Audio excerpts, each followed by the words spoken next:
intoxication is the nature of the moon. May 10th is a special Purnami or a special full moon day because it's called Buddhapournami. This is the day Gautama the Buddha got enlightened. You know this?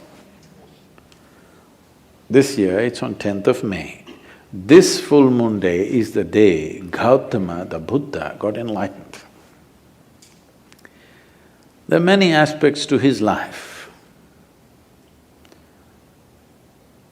The most important aspect is that he is a Buddha. That's not his name. His name is Gautama Siddhartha, but he is a Buddha. Buddha means he transcended his intellect. Bhu means buddhi, dha means dada. Buddhi means the intellect, dada means one who is above. One who is above his intellect is a Buddha. One who is in his intellect is a non-stop suffering human being. Something happens, they suffer, nothing happens, they suffer, whichever way. That is, if you're below the mind, we call them Buddhu. You're missing the point. If you're above the mind, you're a Buddha. If you're below the mind, you're a Buddhu. If you're in the mind, you're non-stop suffering. So how did he become this? He tried many things in his life. He was a prince of a small princely state. Because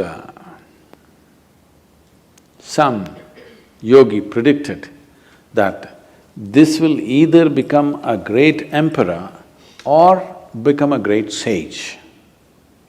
When he made this prediction, the father got little excited. He did not want him to become a great sage, he wanted to become a great emperor.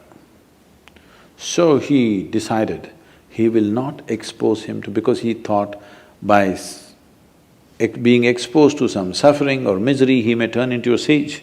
So he kept him in utter pleasure, in the best of food, best of clothes, best of pleasures, everything. When he was 19 years of age, he got him married to a very pretty young woman, kept him in a palace secluded from the rest of the society where he lives in pleasure, never exposed to any kind of suffering. One day he thought he will just take a drive through the town. He asked his charioteer to take him across. So he was going, and then he saw a man who was old, was going like this. So he had never seen an old man in his life. His father had protected him from all this. He said, what happened to him? So the charioteer, oh, he's just an old man. How does it happen? He asked.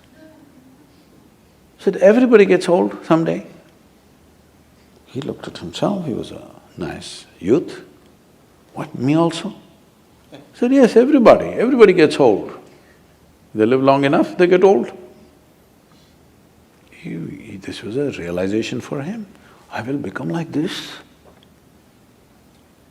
Then he saw a man lying on the street who was ill with something, not able to get up, in great suffering. He said, stop, what is this guy? What's he doing? He said, oh, he's sick, unfortunately. What does that mean? He said, my body, sometimes it gets sick.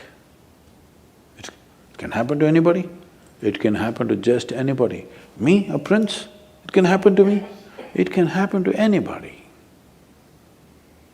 Then he said, oh, I can become like this. Then they were going further, he was completely disturbed by this. Then he saw a funeral.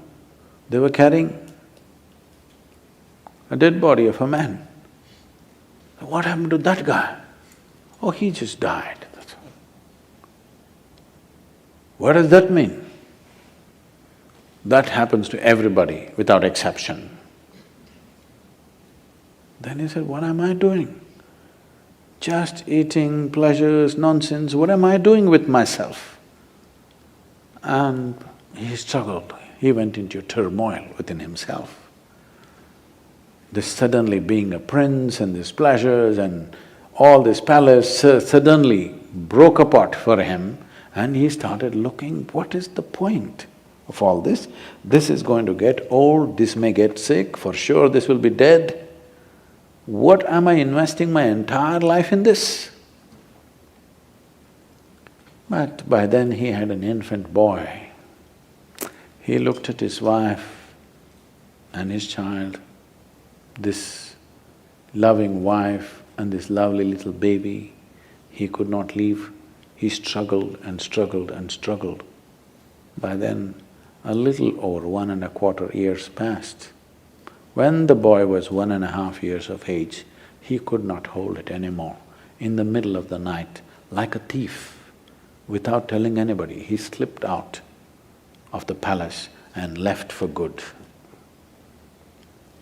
He went in search, I want to know the truth about this life. He went from school to school. These are times when different schools were established in India. At one point, there were over 1,800 schools. I'm saying not just institutions, 1,800 different ways of doing things, 1,800 different varieties of yoga. Not the kind that you're seeing in California, somebody doing like this, somebody doing like this, really intricate expressions. It is like how the medical science is becoming today. 25 years ago, you wanted a medical checkup, all you needed was your family doctor. Today, for every part of your body, there is a doctor. A few years ago, I had a knee injury. I was playing soccer and I broke something in the knee. And I was all packed up and I was speaking. That's how I got into golf, because of this knee injury. Somebody told me, gifted me a golf kit and said, "Sadhguru, you're too old for any other game, you just play golf." So I was sitting there in Atlanta and talking, speaking at a place. Then I was in pain, I couldn't even move. So when this is over, when I was speaking, one person raised his hand, I thought he wants a question. But then he said, "Sadhguru, I would like to examine your knee after this is over, I'm a knee doctor." I said, "Come on, you're an orthopedic." So, "No, I'm a knee doctor." Then I said, "Right or left?" Which one are you? So specialization is going. A time will come, probably in 50 years' time, if you want a medical checkup, you need 100 doctors to check you. By the time you get these 100 appointments, maybe you need an undertaker. Then it'll become ridiculous. Okay, you went to 3 doctors, all right. You went to 5 doctors, all right. If it becomes 50, 100 doctors for a medical checkup, it's become ridiculous, isn't it? This happened to yogic system. People started specializing and specializing in variety of small things. Each specialization has a whole thing by itself. Someone just came and told me they're a dentist, okay, I'm not speaking in any of this thing. For example, dentistry, just 32 teeth, all right? They study for 9 years, 32 teeth. 9 years of study, still they don't know everything about it. That's the nature of creation. If you start studying one tooth at a time, you will see each one of them has something specific about it. Somebody can spend a lifetime of study just learning about one tooth. Just see if you had 32 dentists to look into your mouth. Disaster you are, isn't it? So as specialization happens, when it crosses a certain point, it'll become ridiculous. This happened to yoga. It crossed that point where 1,800 schools, different specializations of yoga happened. So that is when Patanjali came and kind of assimilated everything into Yoga Sutras to minimize this expanse that was growing endlessly. So when Gautama came, it was post-Patanjali, but Still there were many things. So he went from school to school. He pursued 8 different forms of samadhi.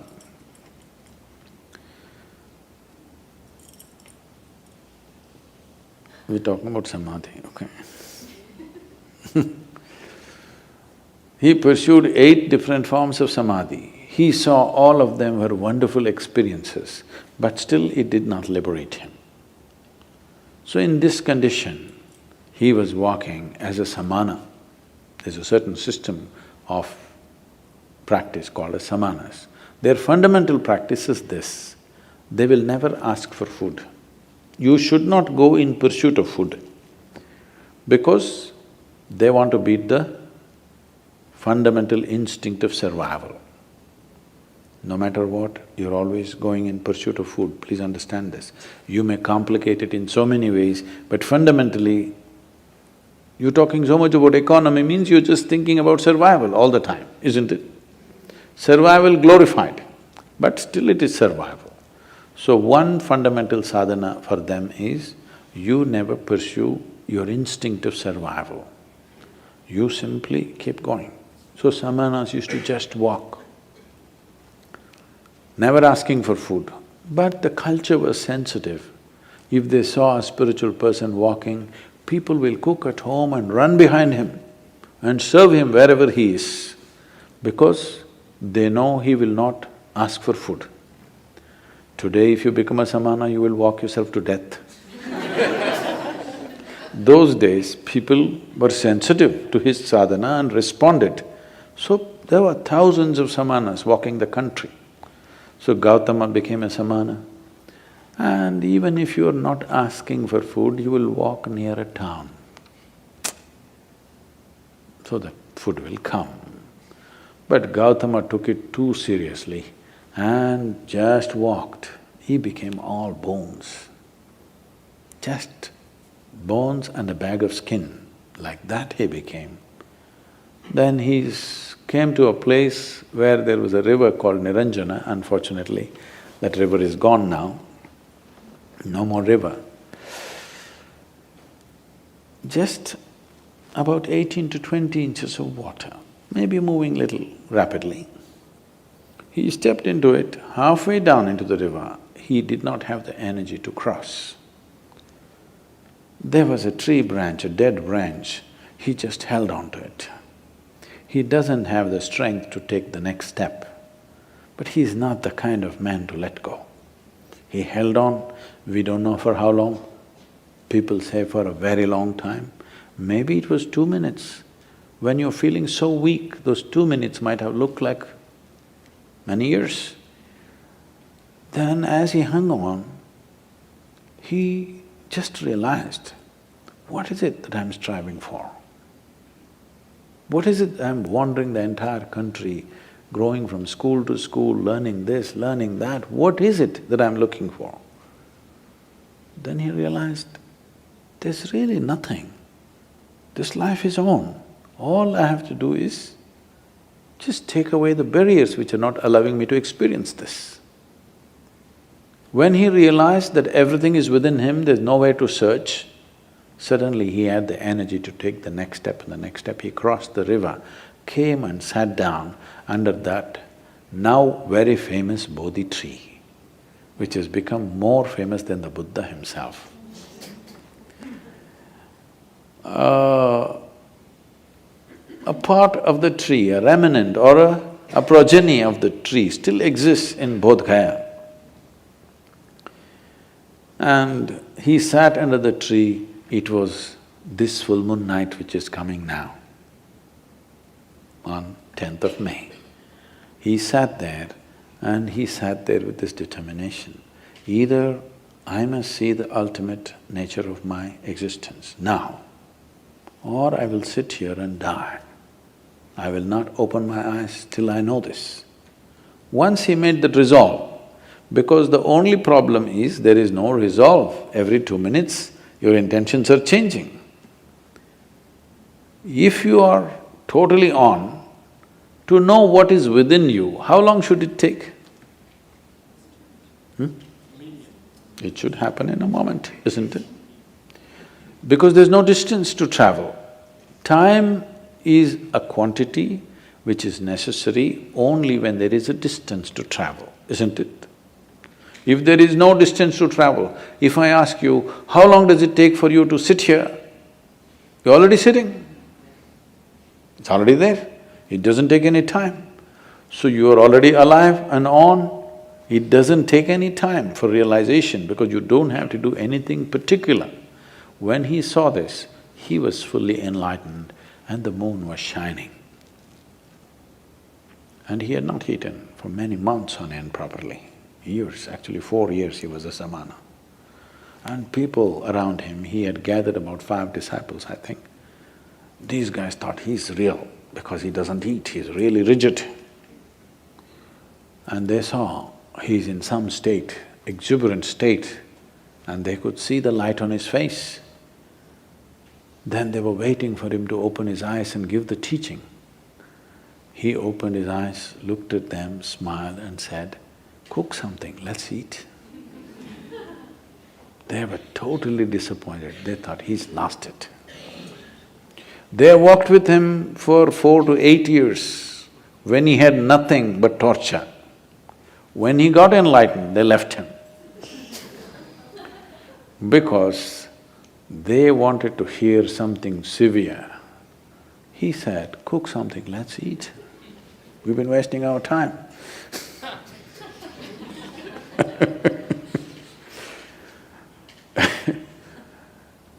There are many beautiful episodes in his life.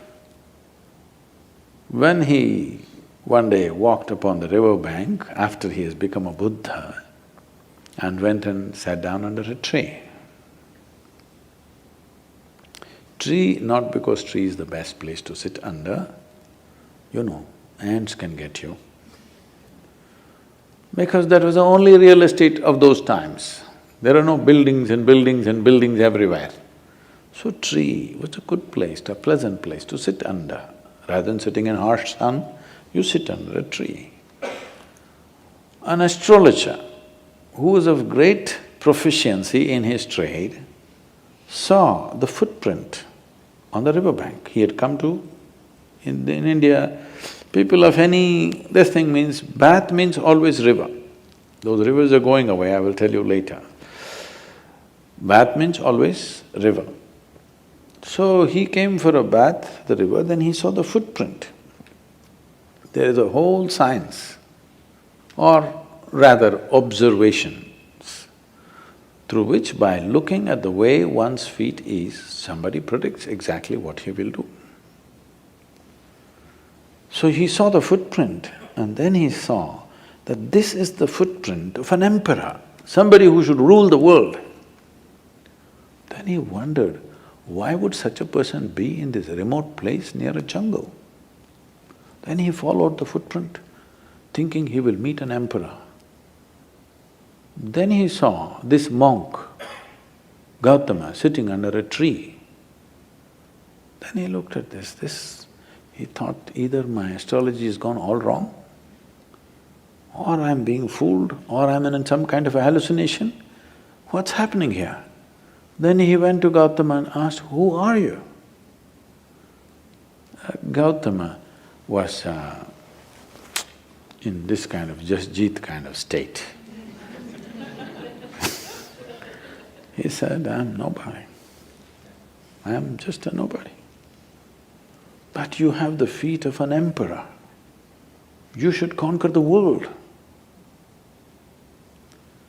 Gautama said, "That I will,